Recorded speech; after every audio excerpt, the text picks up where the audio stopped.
That's extremely helpful. It might be better to describe it as skepticism. I called it trust, though, because I'm not talking about, for example, the presidency.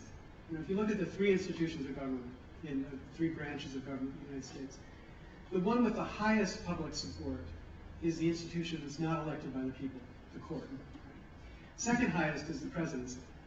And certainly, even during the Bush administration, even during the worst of the Bush administration, Bush was doing better than Congress. So, but now with Obama, it's shot right through the roof once again. Right? And that will always be true. It's Congress that I'm talking about. The question is do you actually have faith in what they're doing? Or at least do you have faith that what they're doing is what they say they're doing?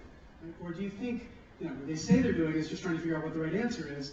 Do you think that really what they're doing is just answering the demands of their funders? Right? And that's what the statistics of 88% believe money buys results was trying to suggest. It's that dynamic that leads people to look at them and say, yeah, I've heard it all before. You can say what you want, but I don't believe you're being authentic with me, at least. And that's why I don't want to trust what you're saying. I want to know who funded you, who gave you money, then I know what you're doing. Whether it's trust or skepticism, the point that's important here is that it leads people to disengage.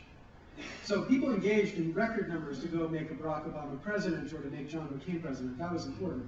But if this were not an election about the presidency or an election just about Congress, a certain number of people turn out, but it's a tiny fraction of the number of people who actually care about what's going on in the nation, because most of them think it doesn't matter. It doesn't matter, why should I do it? And it's breaking that skepticism or lack of trust, listening to you, maybe it's a better word, that I think is critical to getting people involved in democracy again. Because, as Gore put it so powerfully,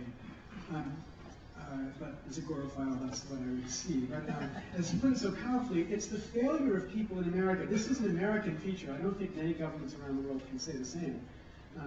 Failure of people in America to think that it's government that should solve public problems, as opposed to corporations, is astonishing. In America, activist groups get together and they go to Starbucks, and they get Starbucks to adopt corrugated cardboard as opposed to paper.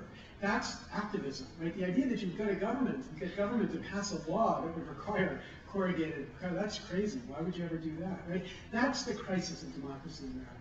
And until we can get back to a place where we, say corporations need to behave, but it's government that is supposed to be solving public problems, I don't think we're going to make any real progress in solving what he calls the democracy crisis. Thank you very much for your